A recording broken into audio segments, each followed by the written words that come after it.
j'espère que vous allez bien. C'est Winchip, c'est un plaisir de vous parler aujourd'hui. Aujourd'hui les gens, comme vous le savez, j'ai fait une école de commerce dans laquelle j'ai passé de longues heures à travailler avec rigueur, acharnement et sérieux. Mais attendez, non, en vrai pour valider l'année, il a quand même fallu bosser un minimum, mais surtout réaliser un business plan. Et ça, qu'est-ce que ça...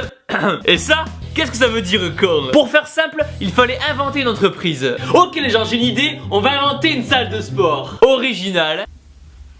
Une salle de sport qui vole, mais surtout réalisable. C'est trop nul. Et je vous dis même pas de la merde, j'ai dû écrire plus de 50 pages dessus. La première étape était donc de trouver l'idée de ce business plan. Et moi vous me connaissez, je suis un mec simple. On me demande de parler de quelque chose, boum, salle de muscu. Voilà, ça va vite, on perd pas de temps, on passe à la suite. En plus ça tombe bien, car avec toutes les petites qui se mettent au squat, on peut être sûr que la muscu c'est un secteur d'activité, boum, en pleine explosion. Bon, et maintenant qu'on a l'idée de base qui est la salle de sport, le temple, il faut qu'on sache comment se différencier des autres. Quelle va être notre valeur ajoutée? Qu'est-ce qui va attirer les gens chez nous? Pour trouver ça, il faut alors se demander quels sont les problèmes de notre société. J'ai craché partout, il y en a partout dans mon ordinateur. La guerre, la crise, la famine, l'humour de merde de Thibaut InShape qui recycle dans chacune de ses vidéos et qui... Mais oui, c'est ça. C'est ça. Recycler plus problème de société égale boum, écologie. Ce sujet important dont tout le monde parle, c'est ce qu'il nous faut. On y arrive les gens, notre projet prend forme petit à petit. Maintenant, comment faire pour mélanger Maintenant, comment qu'on peut faire pour mêler écologie et salle de sport? Pour ça, nous devons garder en tête qu'un mec énorme et sec qui court sur un tapis, il pue la transpiration, oui c'est vrai. Mais surtout, il produit de l'énergie en courant qui est gaspillée. Un peu comme un hamster sur une roue. Notre idée géniale serait donc alors de récupérer cette énergie produite par les tapis, les vélos ou même les rameurs et de s'en servir pour alimenter notre temple en électricité.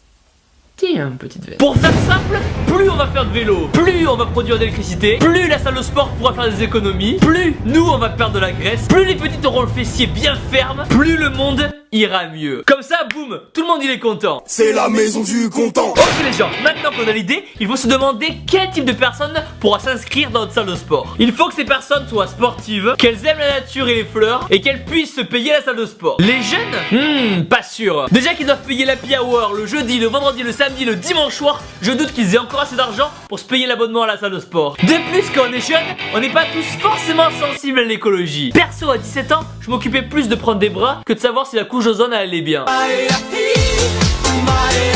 Les vieux seraient les clients parfaits alors. Non. Ils sont déjà bien trop occupés à nous rappeler que de leur temps Tinder n'existait pas et qu'à leur époque, il y avait que 150 Pokémon. Du coup, la tranche d'âge 26-40 ans peut être pas mal du tout. Maintenant, il faut comprendre qui seront nos ennemis. Contre qui allons-nous nous battre et qui va nous empêcher d'être milliardaires et de manger du caviar au riz d'Inde. En concurrent, nous aurons alors les salles low cost, genre Fitness Park. Elles ont du matos, coûtent pas cher et attirent du monde, dont moi. Mais nous devrons aussi faire face à la concurrence des salles de sport plus chères, genre Club Med Gym, qui entre nous, faut bien le dire, sont des nids à petites qui squattent. Oh oui, oh oui, oh oui, oh oui, oh. D'ailleurs Capucine, si tu regardes cette vidéo, on se re-entraîne ensemble quand tu veux. Et en concurrent un petit peu plus loin, nous avons la salle de sport Eco Power System à Portland, ou encore The Green Micro Gym à Belmont aux États-Unis. J'ai vraiment un accent de merde. Qui ont déjà mis en place ces machines de récupération d'électricité. Et dans un autre délire, il y a un hôtel en Allemagne qui offre le riz d'Inde à midi à la personne qui pédale 6 minutes sur un vélo électrique. Bon, et c'est bien beau tout ça, mais qu'est-ce qu'il y aura à foutre dans notre futur temple écologique? Déjà de une, il nous faut des machines pour récupérer l'électricité. Et pour ça, il existe plusieurs marques. Sport Art Green System et Green Revolution. You see, as they pedal, they are creating electricity. En gros, quand vous allez pédaler, un boîtier va récupérer l'électricité grâce à un système de dynamo. Namo! Et l'envoyer dans un compteur qui pourra la stocker en attendant de l'utiliser ou de la revendre à EDF. Et apparemment on peut même relier plusieurs vélos au même compteur pour produire plus d'électricité. Ce serait énorme et sec de pouvoir installer ce système dans les cours d'RPM. On peut même aller plus loin et imaginer des compétitions entre les adhérents à celui qui produira le plus d'électricité par mois. Il y aurait un écran géant comme dans Monstres et compagnie et le gagnant aurait son pot en riz. Comme ça pourrait motiver les gens à venir s'entraîner tous les jours. Ok, les vélos, c'est fait. Maintenant on peut imaginer que dans notre salle il y aura des rameurs et des tapis avec le même système écologique. Et pourquoi pas aussi un sol piézoélectrique pendant les cours de Zumba qui va produire de l'électricité à chaque fois qu'on va poser le pied par terre. En plus il existe déjà plusieurs marques comme Paven ou Energy Floor. Dans notre temple il y aura aussi des haltères parce que voilà, c'est un peu notre petit plaisir à nous.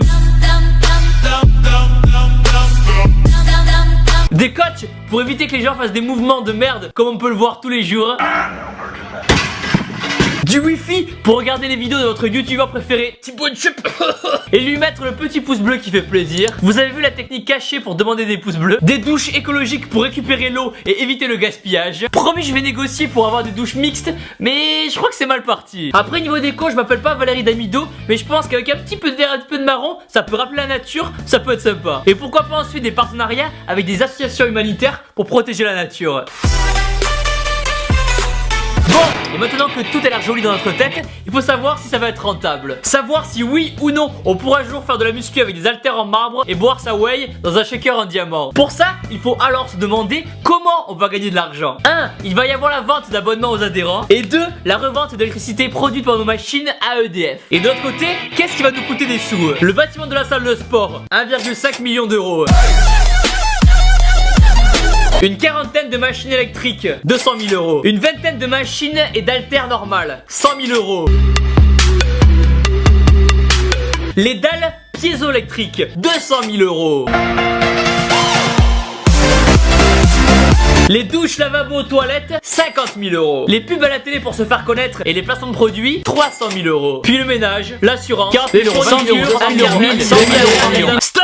Bon, je préfère vous annoncer de suite que je suis une merde en maths. Donc ceux d'entre vous qui veulent se faire le calcul précis, qui se fassent plaisir. De mon côté, j'ai trouvé sur internet quelqu'un qui avait déjà fait le calcul. Donc voici le bilan. En gros, cette salle coûterait 2,1 millions d'euros à créer. Faudrait qu'il y ait à peu près 500 adhérents inscrits pour qu'on commence à gagner de l'argent. Que si tout se passe bien, dans 3 ans on peut ouvrir une nouvelle salle. Et on commencerait à être rentable et à gagner de l'argent au bout de la 4e année. Bilan? Faut être courageux et motivé. Non, en vrai, le gros point négatif de ce projet, c'est l'investissement énorme à la base. De plus, les machines écolo coûtent super cher et on ne gagne pas d'argent de suite, ce qui peut en décourager beaucoup. Tout ça, c'est ce qui explique peut-être qu'il n'y a pas encore beaucoup de salles écologiques. Mais d'un autre côté, il faut voir le positif. C'est nouveau, on fait des économies, on diminue le gaspillage, on motive les gens à devenir énormes et secs et on sauve la planète. Que demander de plus? Une paire de meules? Où ça? Où ça? Après, qui sait, peut-être que cette vidéo donnera des idées à l'un d'entre vous qui voudra réaliser ce projet jusqu'au bout. Si c'est le cas, pensez à m'inviter. J'irai faire le jour des pecs dans votre salle. Mais en attendant, surtout n'oubliez pas que vous êtes les meilleurs. Damn.